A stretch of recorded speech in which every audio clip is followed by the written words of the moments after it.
I sat there thinking tonight would be just like any other night. He'd come home late again. But when I spotted his car parked outside someone else's apartment building, my entire body froze solid. This pattern had been going on for 2 months now. Elliot returning home late every night with the same excuse about work. I kept quiet because I had learned to trust him. But tonight felt different, fundamentally different. I was driving back from his office when I noticed that silver sedan, his car, with the exact same license plate, parked in front of a building that was in the completely opposite direction from our house. My hands gripped the steering wheel so tightly that my knuckles turned white. This couldn't be a mistake. Absolutely not. Why would Elliot be here?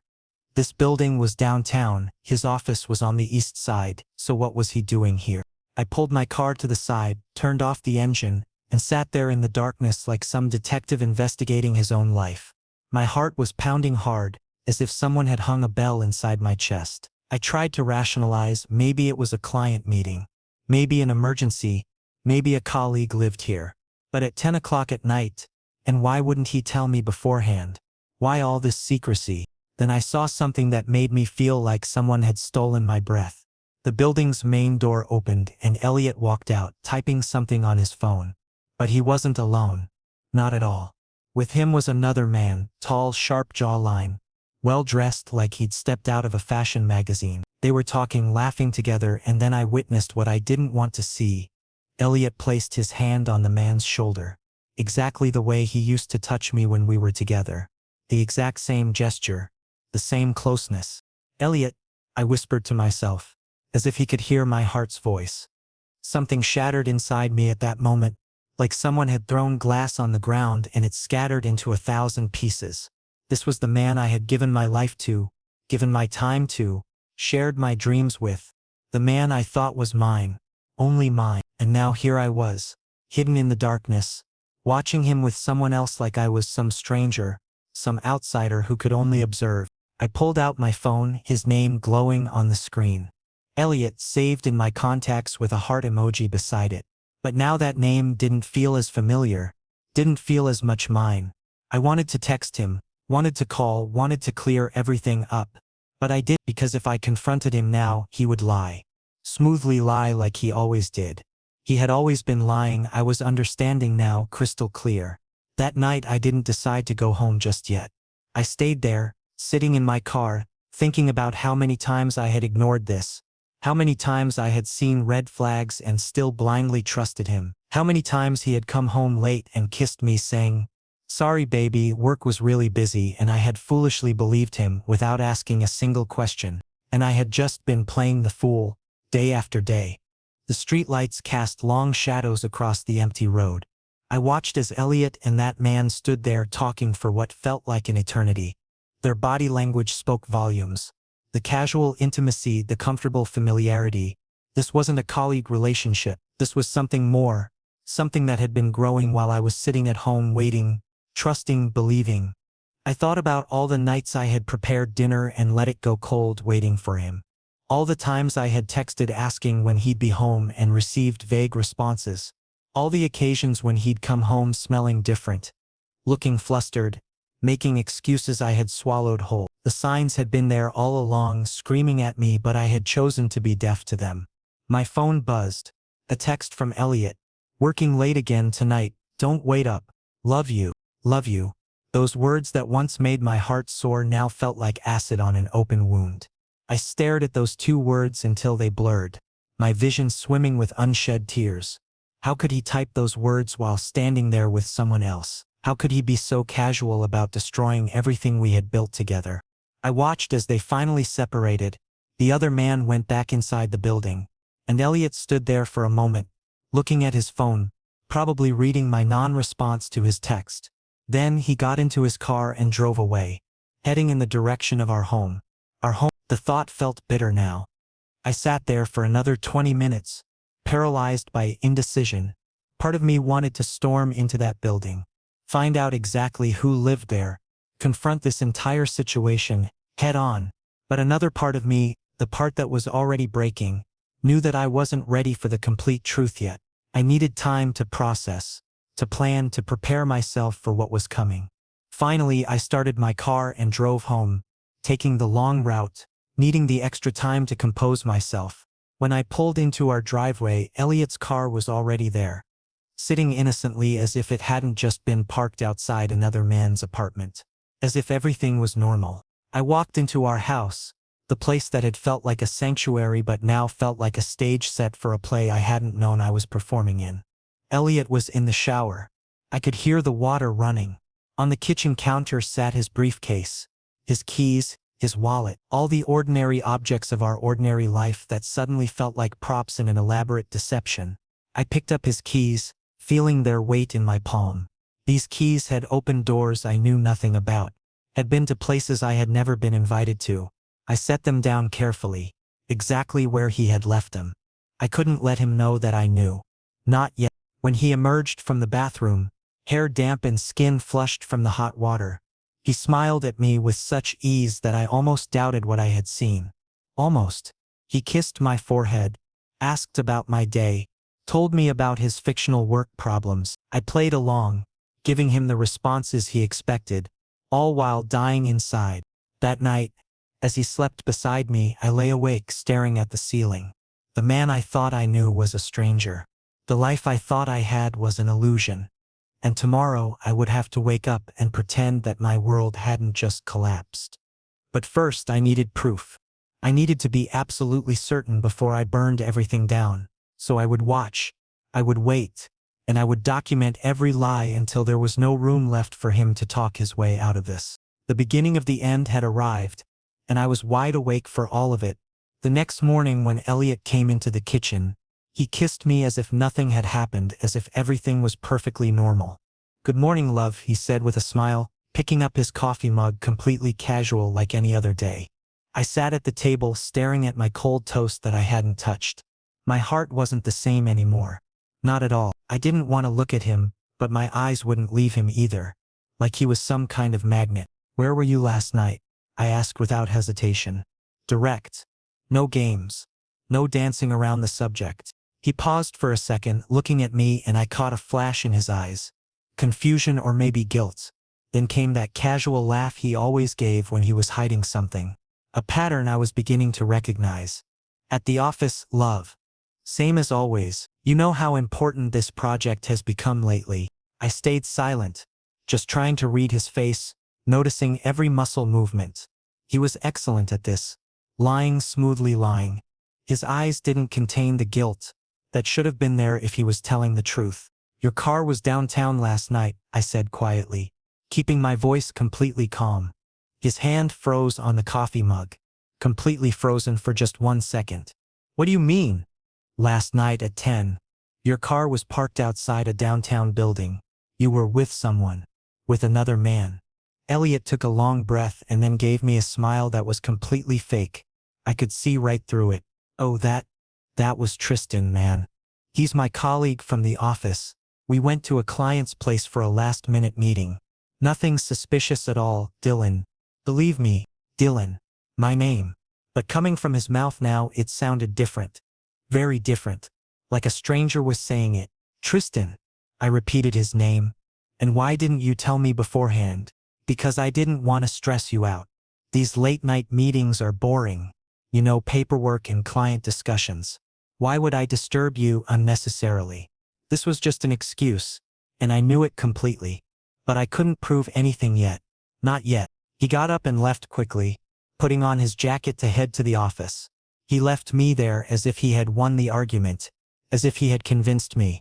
But he didn't see that I had already made a decision on my phone, already formed a plan. I was going to follow him for the next few days. Every night when he claimed to be working late. Over the next 3 days, I did exactly that. Whenever Elliot said working late, I would secretly follow him, keeping my distance. And every single time, he went to the same building, same place, same time, to the same man, Tristan, every time without fail. On the 4th night, I gathered courage to try entering the building. I couldn't tolerate this anymore. The security guard stopped me at the entrance. But I said I had come to see my boyfriend urgently. He looked at me with some suspicion, but eventually let me through. 5th floor. Apartment 5C, whose number I had already noted down. I stopped outside the door. my heart racing fast. I could hear sounds from inside, laughter, conversation, some music too, and then suddenly, silence fell. I knocked loudly. Once. Twice. Then the door opened. Tristan stood there, the same tall, sharp-jawed man I had seen before. He looked at me with surprise, shock evident in his eyes. "Can I help you?" he asked politely. But there was nervousness in his voice. "I'm looking for Elliot," I said directly. My voice was trembling, but I was maintaining control. Tristan hesitated for a second, looking back inside the apartment. Then Elliot appeared slowly, as if he knew this was going to happen. His shirt buttons were open at the top. His face was slightly flushed, his eyes wide with surprise and fear. "Dylan, what are you doing here?" he asked in a shaky voice. But we both knew the answer to this question very well. "Tell me the truth, Elliot," I said, looking directly into his eyes. Tears had reached my cheeks. I couldn't control them anymore. "Who is this exactly? And why do you come here every night?" Elliot looked at Tristan once, then at me. Then he covered his face with his hands like he was a child trying to hide. "Dylan, I'm so sorry. I didn't want you to find out like this." Tristan spoke from behind in a guilty voice. "Elliot, you should have told him honestly before." Tell me what?" My voice was loud now, losing control. That you've been cheating on me behind my back? That all of this was a lie?" Elliot tried to grab my hand desperately. "No, Dylan, it's not exactly like that. Please listen." I yanked my hand away forcefully. "Then what is it like? Tell me. You said you loved me, Elliot. You said that. We planned so much together for the future. And you with someone else doing all this." He said nothing at all, just stood there silently, head down, as if he had no answer at all. Tristan picked up his jacket from inside and came out awkwardly.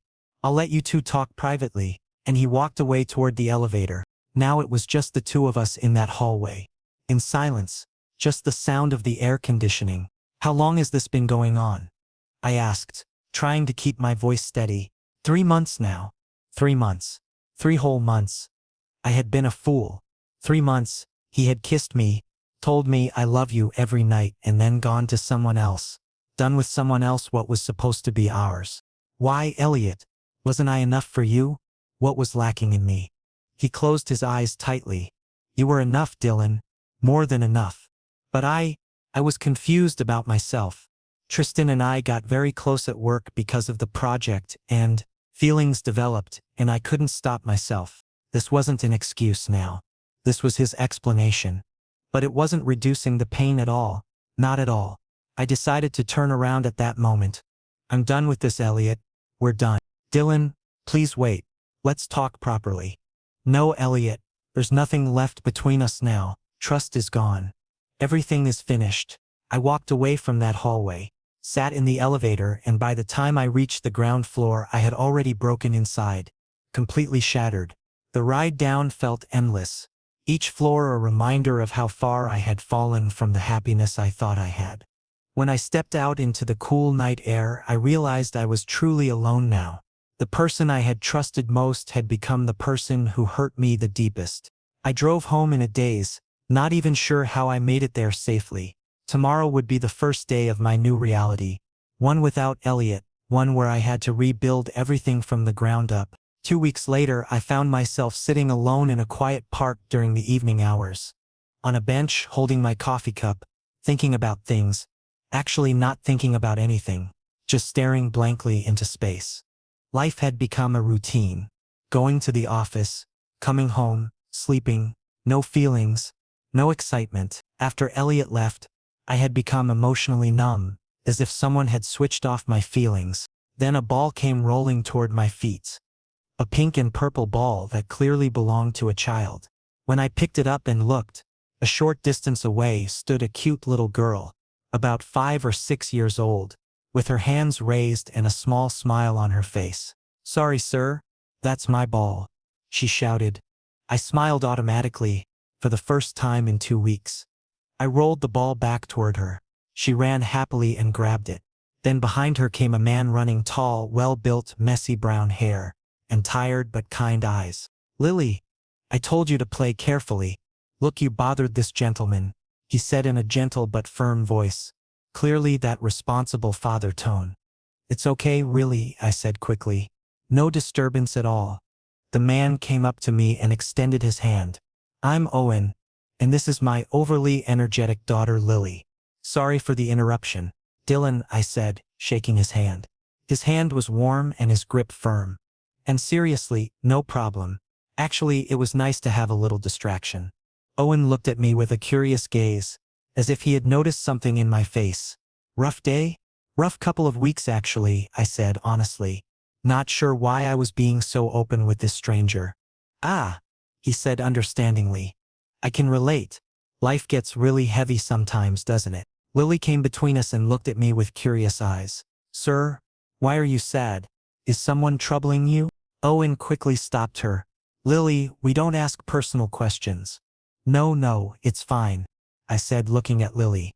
Seeing her innocence brought a little peace to my heart.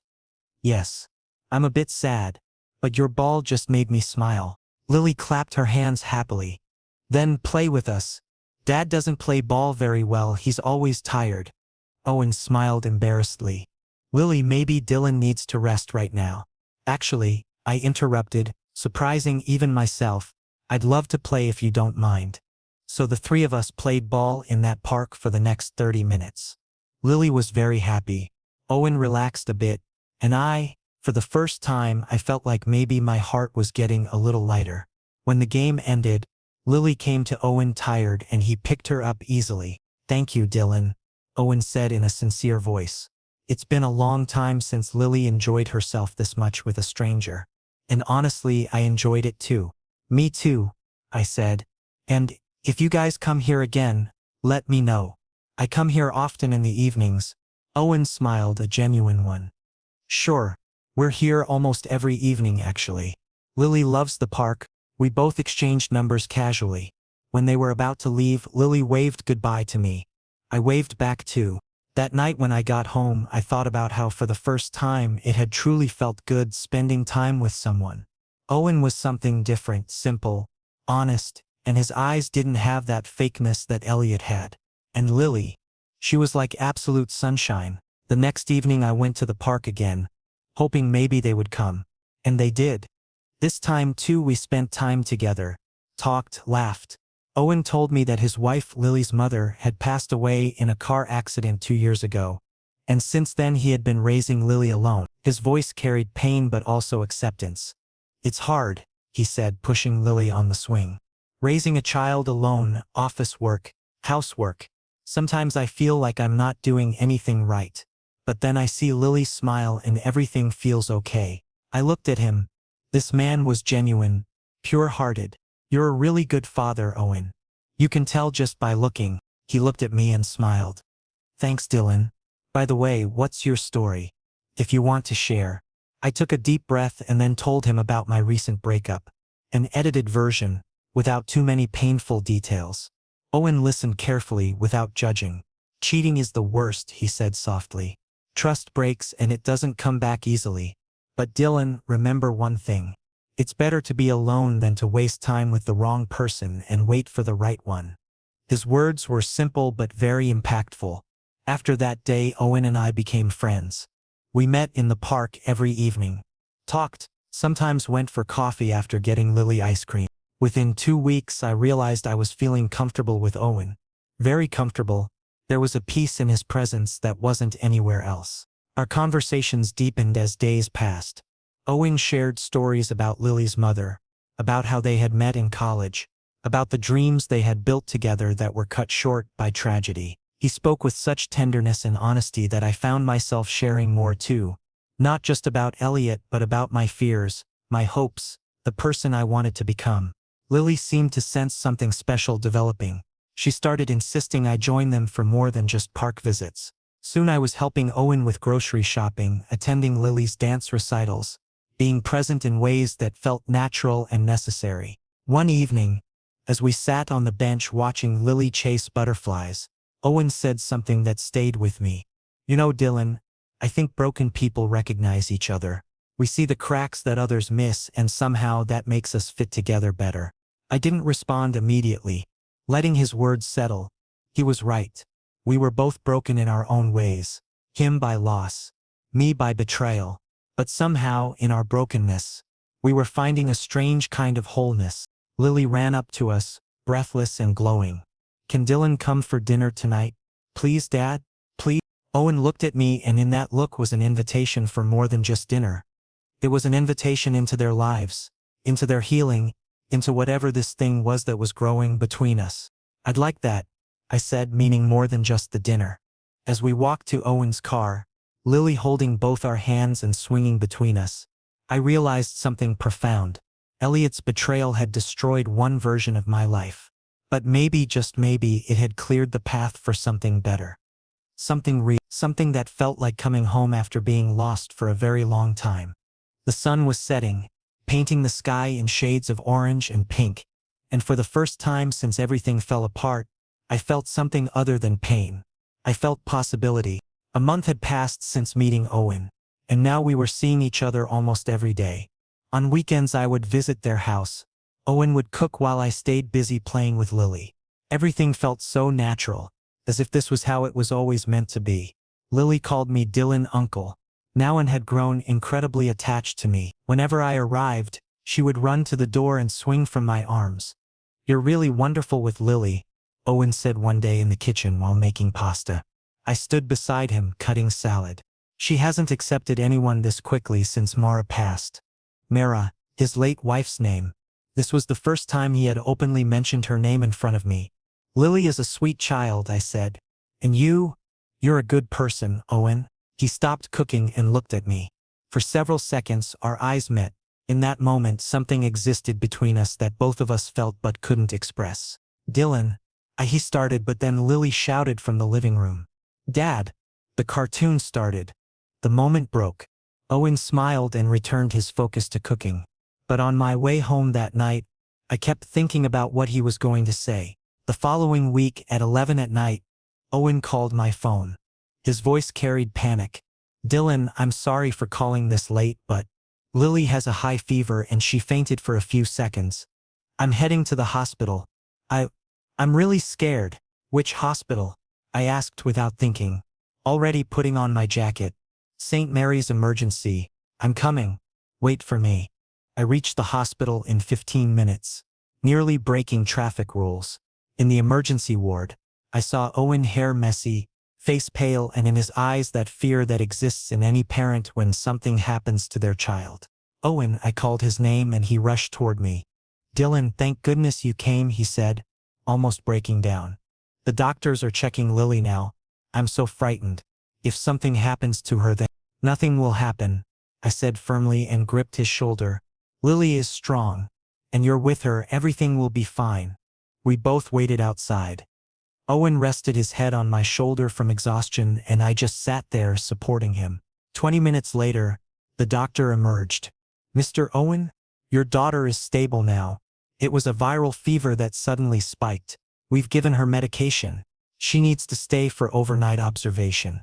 Owen breathed a sigh of relief. "Thank you, doctor. I thank you." We saw Lily. She was sleeping peacefully now, an IV drip attached. Owen kissed her forehead and then came to stand beside me. "Dylan, you didn't have to come at this late hour," he said softly. "But I'm very grateful. Having you here, it meant everything." "Owen," I looked at him. "I came here because you and Lily matter to me. Very much." He looked into my eyes. "Dylan, I think about you a lot too. Maybe more than I should. And I don't know if this is right considering Mara hasn't been gone that long, but—" "Owen," I interrupted, "what you're feeling, I'm feeling the same thing. This isn't just friendship for me. This is something more." He gently took my hand. I was thinking the same thing but was afraid to say it. "Lily is attached to you. I'm attached to you. You've become part of our family, Dylan." In that hospital waiting room, at 2 in the morning, we confessed our feelings. There was no grand gesture, no dramatic scene, just two people who understood each other, who needed each other. The next morning when Lily woke up, Owen and I were both there beside her. She saw me and gave a weak smile. "Dylan, Uncle, you're here?" she asked in a surprised voice. "Yes, Princess. I'm here with you and your father." She smiled and then fell back asleep. Owen held my hand under the blanket where Lily couldn't see. After that day, we were officially together. We built this relationship slowly, keeping Lily at the center, because she was the most important. The weeks that followed brought a deepening connection I had never experienced before. Owen taught me how to braid Lily's hair for school, and we established morning routines that felt like they'd existed forever. I learned that Owen hummed while washing dishes, that he always checked the locks twice before bed, that he kept a photograph of Mara on his nightstand and sometimes talked to it when he thought no one was listening. One rainy Saturday afternoon, while Lily napped, Owen and I sat on his couch with tea. Thunder rumbled outside, creating an intimate cocoon around us. "Can I ask you something personal?" Owen said, his fingers tracing patterns on my knee. "Anything. Do you ever worry that I'm using you to fill a void? That I'm just looking for someone to replace what I lost?" I considered his question carefully. "Sometimes I wonder if I'm a rebound from your grief. But then I remember you're not the same person you were with Mara. I'm not the same person I was with Elliot. We're both different now, shaped by our losses. What we're building isn't a replacement. It's something entirely new." He nodded slowly, his eyes glistening. "That's exactly what I needed to hear." The rain intensified and suddenly the power went out. In the darkness, I felt Owen's hand find mine with certainty. "I'm glad the universe brought us together," he whispered. "Even if the path to you was painful." We sat there in the dark, listening to the storm, holding hands like teenagers, until Lily's voice called out from her room, asking if the thunder was angry at someone.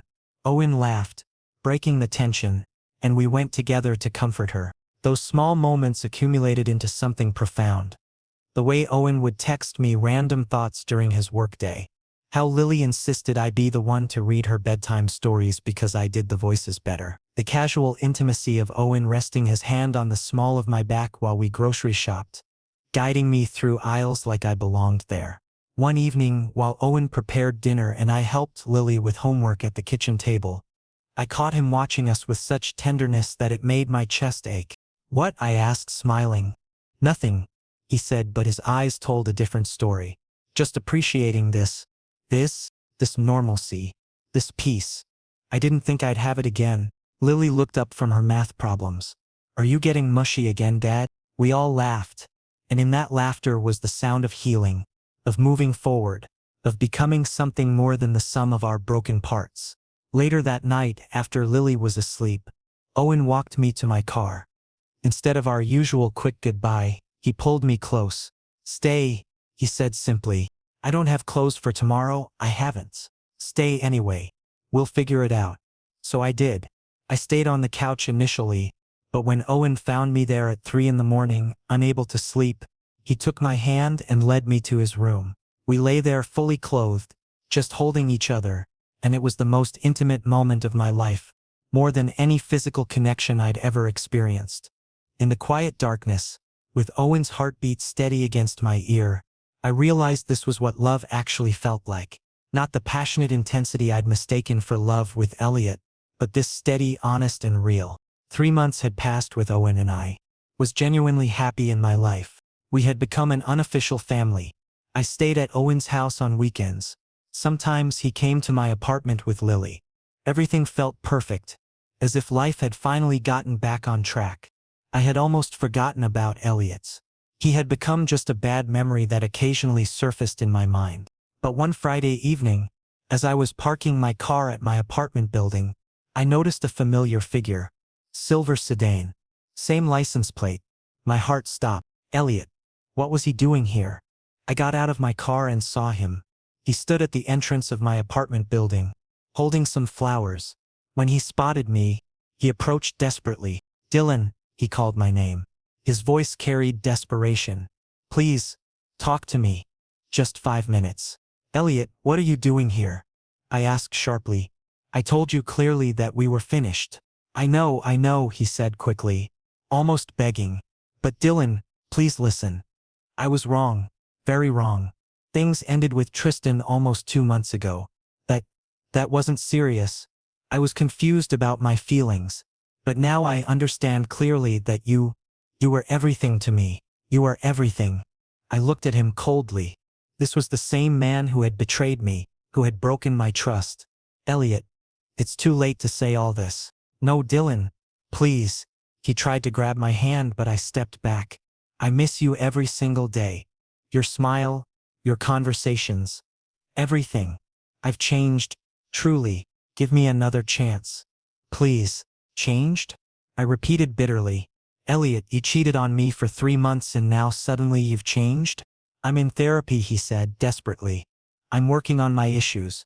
I can prove to you that I'm different now. At that moment, my phone buzzed with a text from Owen. Dinner is ready. When are you coming? Lily is waiting. I looked at my phone and then at Elliot. Suddenly everything became clear. Elliot was my past. The painful past. Owen and Lily were my present, and hopefully my future too. Elliot, I said firmly. I've moved on. There's someone else in my life now. Someone who respects me, trusts me, someone who doesn't cheat on me. You should move on too. Realization dawned on his face. Someone else? You're with someone else? Yes. And I'm happy, genuinely happy. Something I never was with you. Elliot took a step back, defeated. I see. I suspected this might happen. But I hoped that Elliot, I said softly but firmly. What happened happened. I don't blame you anymore. But we both know we can't be together. What you did was wrong, and trust, once broken, doesn't come back. He set the flowers down on the ground. Whoever they are, they're lucky. No one could find a more loyal and caring partner than you. Maybe you should have realized that earlier, I said without bitterness, just stating a fact. Elliot nodded and turned to leave. I'm sorry, Dylan. Truly. I hope you're happy. I hope the same for you, I said honestly. Because now I didn't hate him, I was just indifferent. He walked to his car and drove away. I watched him leave and felt no pain. Just a sense of closure, as if a chapter had finally closed. I immediately called Owen. Hey, I'm on my way. Just 10 minutes. Is everything all right? He asked in a concerned voice. He could tell from my tone that something had happened. Yes, I said smiling. Everything is absolutely perfect now. When I arrived at Owen's house, Lily opened the door and hugged me tightly. Dylan, uncle. We missed you so much. Dad made your favorite pasta. I lifted her and went inside. Owen was in the kitchen, wearing an apron, and smiled when he saw me. I put Lily down and went directly to Owen. Elliot came by, I said simply. Owen's smile faded, concern appearing on his face. What happened? He apologized, asked for another chance. I said, but I told him clearly that I've moved on, that I have you now. Owen studied my face carefully. And, are you okay? I'm perfect, I said honestly and took his hand. Because now I know what's real and what was fake. You're real, Owen. I gestured with my hand toward the kitchen and Lily. All of this is real, and I'll never let this go. Owen pulled me into a tight hug, keeping Lily in our blind spot. I'll never let you go either, Dylan. You've brought back brightness into mine and Lily's lives that I thought would never return. Lily came between us and joined the hug. Group hug. I want to be part of it too. We all laughed. In that moment, I realized this was true happiness. This was real love, where there were no secret meetings, no lies, just honesty, trust, and care for each other. That night after dinner, when Lily had fallen asleep, Owen and I were on the terrace looking at the stars. Dylan, Owen said quietly, holding my hand. I know we haven't been together very long, but I need you to know that you're very important to me, to Lily as well. You're very important to me too, I said, looking at him. You've shown me what it means when someone truly cares, when someone is honest. After Mara, Owen said slowly, this was the first time he was talking so openly about his late wife. I thought I could never love anyone else, that part of me had closed forever. But you came and everything changed, Dylan. A strange feeling arose in my heart, warmth, security, and something more. Owen, I love you, he interrupted me, speaking directly and boldly. I know this might seem fast. I know it might seem scary to you, but I can't hide this anymore. I looked into his eyes. In that moment, everything was clear. This wasn't fear. This wasn't nervousness. This felt absolutely right. I love you too, Owen, I whispered. You and Lily both. He kissed me softly, carefully, as if he was holding something precious. This was completely different from the passionate but empty kisses with Elliot. These contained real emotions, real connection. That night I fell asleep on Owen's couch because it had gotten very late. In the morning when Lily saw me, she got excited. "Dylan uncle, you stayed here all night," she said happily. Owen gave me a meaningful look and then said to Lily, "Yes, princess, and maybe Dylan uncle will spend even more time here going forward." Lily clapped her hands. "Yay! So now we can become a permanent family." Owen and I looked at each other and smiled. Lily had unknowingly said exactly what we were both thinking. The following weeks brought an ease to our relationship that felt effortless. Owen introduced me to his parents over video call. They were warm and welcoming, saying they were glad to see their son smiling again. I met his closest friends who teased him good-naturedly about how smitten he looked. Life had given me a second chance at happiness, and this time I was determined to cherish every moment of it. 6 more months passed and now I was living almost permanently with Owen and Lily. My apartment was just a formality now, where my mail arrived and some important documents were kept. Everything else, my life, my heart, my time, all of it was at Owen's house. Lily had started calling me just Dylan instead of Dylan uncle, and sometimes she would slip up and call me dad, which felt both awkward and adorable simultaneously. One Saturday morning, Owen planned to take Lily and me to the park, the same park where we had first met. Nostalgia filled the air. "Remember this place?" Owen asked with a smile when we arrived. "How could I forget?" I said. "This is where Lily's ball came to me and changed my entire life." Lily looked at us both with a confused expression. "I was just here to play ball." We both laughed.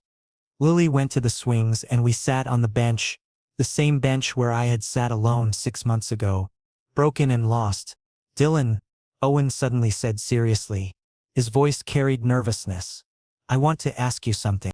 "Yes?" I asked curiously. He pulled a small box from his pocket. My heart began racing. This couldn't be what I thought it was. Owen opened the box. Inside was a simple but elegant ring, a silver band with a small blue stone. "Dylan," he said, looking directly into my eyes. "I never thought after Mara I could fall in love again. But you showed me that the heart has room for new feelings, for new happiness. You didn't just revive me, you revived Lily too. Her attachment to you, accepting you as family, all of this was so natural, as if you were always meant to be with us." Tears came to my eyes. "I wasn't expecting this today.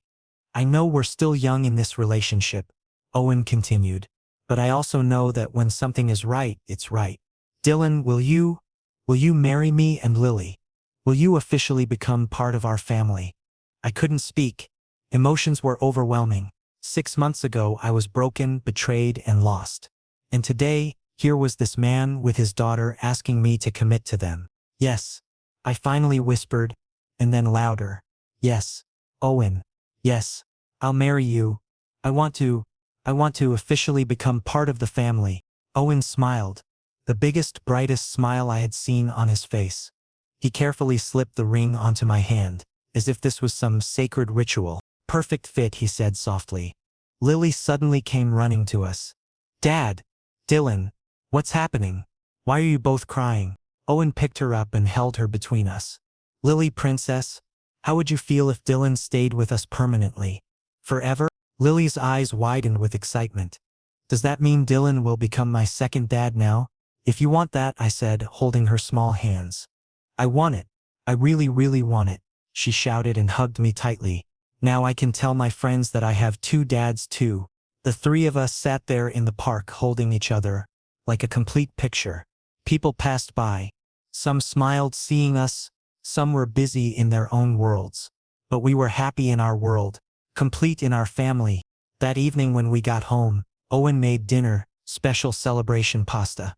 Lily stayed excited all day, telling her toys that her family was now complete. When she fell asleep, Owen and I went to the terrace again, the place that had become our special spot for important conversations. "Thank you," I said to Owen, holding his hand. "For what?" he asked, confused. "For bringing me back to life," I said honestly. "For showing me that there's more to love than just pain. that trust exists, honesty exists. That family isn't just made of blood but also emotions. Owen rested my head on his shoulder. Dylan, you brought me back to life too. After Mara, I was just surviving, not living. You taught me and Lily how to live again. You made our house a home again. We sat quietly for a while, just enjoying each other's presence. I never thought that 6 months ago when I was sitting alone in that park, broken and lost, that today I would be here. I said softly. Engaged, with family, happy. Life is strange, Owen said. Sometimes breaking is necessary so we can connect properly. You're breaking with Elliot. Maybe that happened so you could connect with me and Lily. I believe that, I said and smiled. And I'm grateful for that day when Lily's ball came to me. Me too. Owen kissed my forehead. Me too. Very grateful. The next few months went into planning, a simple but meaningful wedding, just with close friends and family. Lily stayed excited the whole time, choosing her dress, suggesting decorations. The wedding day finally arrived. It was a small ceremony in the park itself, where we had first met. The symbolism was perfect. I stood there, nervous but excited, when Owen and Lily came hand in hand. Lily came to me and said, "Now you're officially entering my family, Dylan." I hugged her and then looked at Owen. He looked perfect in a simple suit with love and commitment in his eyes. When we exchanged vows, I said, "Owen, you showed me that second chances exist, that broken hearts can heal again, and in new ways. I promise I'll always be with you and Lily, in every happiness and every difficulty." Owen said in his vows, "Dylan, you brought light into mine, and Lily's darkness. You completed us again. I promise I'll never give you the pain you received before. For you I'll always be honest, always loyal." When we finally kissed, Lily clapped and shouted, "Yay! Now we're officially a complete family." Everyone laughed. That moment was perfect. No drama, no grand gestures. Just simple, pure and real. After the reception, as we were heading home, now officially our home, I looked at my ring. The blue stones sparkled in the streetlights. "Why did you choose this blue stone?" I asked Owen. "Because blue represents calmness and peace," he said with a smile. "And that's what you brought into my life. Calmness and peace." That night, when the three of us were sleeping together, Lily in the middle, us on both sides, I realized this was real life. This was a real happy ending. What happened with Elliot was a lesson. A painful but necessary lesson. He taught me what I didn't need. And Owen and Lily showed me what I did need. Honesty, loyalty, and unconditional love. The next day was Sunday. We went to the park again. It had become a tradition now. Sitting on that bench, letting Lily play, I said to Owen, "You know, 6 months ago, if someone had told me you'd be this happy, I wouldn't have believed them. And now?" Owen asks, squeezing my hand. "Now I believe that the strongest families are built from broken people," I said, "because they know what they've lost and what they've gained. They value what they have." Owen pulled me toward him and kissed me softly. "I love you, Dylan." "I love you too, Owen, and Lily as well." Lily came running to us. "Let's go home. I'm hungry." "Let's go," I said, holding both their hands. "Let's go home." Home. This word had a different meaning for me now. Home wasn't a place with walls. Home was where Owen and Lily were. As we walked toward home, I looked back once at that park, at that bench where my life had changed. And then I looked ahead at Owen and Lily, who were now my life. The right paths come from broken hearts. And my path brought me here, to a complete family, to real love. This wasn't an ending. This was a new, beautiful beginning.